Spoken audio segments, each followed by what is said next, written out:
Have you ever run a victory lap after you won a race? Today's second reading says our victory over the world is by our faith. And you know, there's one stunning fact of history which raises my faith today. We're celebrating Divine Mercy Sunday, second Sunday of Easter. And who was the Pope who named this particular devotion, Divine Mercy Sunday? John Paul II. And so we have an emblem up here of Divine Mercy, which came to Sister St. Faustina in Poland. And John Paul also happened to be in Poland and heard about the image and the experience that she had with Jesus pouring out his rays of mercy, as you see red and also white. And so he named this day Divine Mercy Sunday. And then he died on what day? He died on Divine Mercy Sunday. That's a fact of history which is kind of stunning. In a way, I think he ran his victory lap. He finished the race. He fought well and valiantly. He died living for the Lord.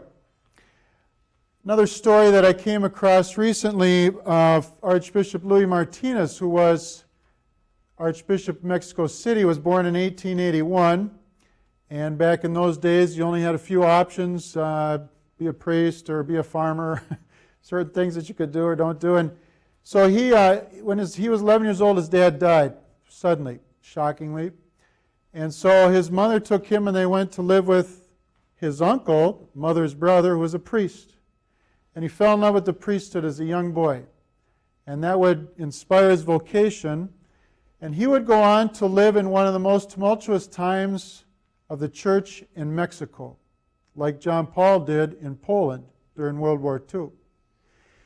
And so at one time, in 1913-14 roughly, people came into power in Mexico that started persecuting the church, and they killed and imprisoned many priests and religious.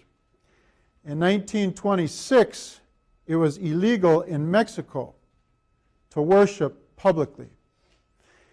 But all the time that this was going on, and even for part of the time, he was in seclusion, hiding with some nuns in a garden until one of the neighbors told the authorities.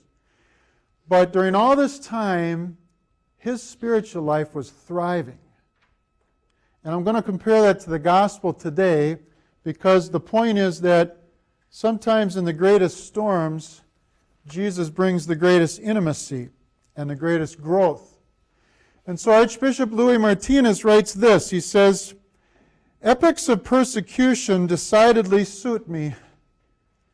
In 1914, I lived a new life through the influence exercised upon me by a holy soul."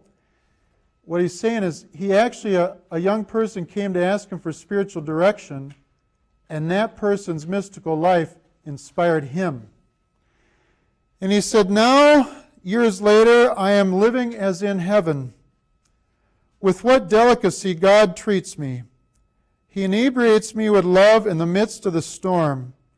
As a mother who fondles and caresses her child to keep him from being frightened, no doubt God treats me thus, lest I abandon him through my weakness in the hour of trial." He talks about being inebriated with love while the church is being persecuted and he's having to hide. In 1926, he said this, "Today, all public worship ceased in the city. Everything in it is sadness and suffering. Why can I not dissemble my joy? It pains me, but what can I do? Can I be sad when love is celebrating its feast in my soul?" Wow. Love is celebrating a feast in his soul while persecution is all around, and he in turn suffers with it. In today's gospel, the apostles are in the upper room, and Jesus comes and appears to them. And the door is locked because they're full of fear. They killed our master and leader, they're going to kill us. They've got anxiety. They're so distressed, they won't even go outside.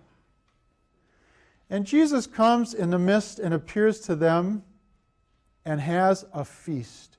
Do you know what happened in that room, that upper room? That upper room is where the Eucharist happened and where Pentecost happened.